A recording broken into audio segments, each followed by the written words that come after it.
तो देखिए गाइज, इस वक्त जो हम खड़े हैं गागा लेडी की मंडी में खड़े हैं, तो एक भाई हमें मिले हैं, उनका कांटेक्ट नंबर दे देंगे।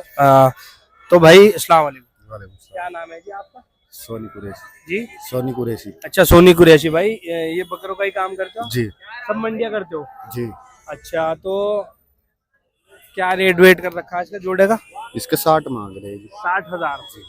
अच्छा, तो जैसे कोई हमारी वीडियो देख के आएगा तो रेट वेट कुछ कम हो जाएंगे? जी कम बत्ती हो जाएगा। अच्छा, अपना कांटेक्ट नंबर बताओ जरा।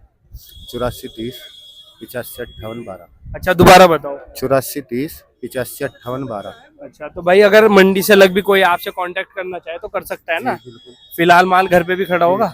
हाँ, तो भाई वीडियो को लाइक करे, शेयर करे, सब्सक्राइब करे भाई, फैला दो। कहाँ के रहने वाले बता रहे हैं? शेखपुरा कदीम। अच्छा, शेखपुरा कदीम में रहते हैं भाई ये, कभी भी आप इनसे कांटेक्ट कर सकते हो। और भाई कुर्बानी के बकरे पालने के और बकरी वगैरह सब रखते होंगे, है ना? तो भाई वीडियो को लाइक करे, शेयर करे, सब्सक्राइब करे।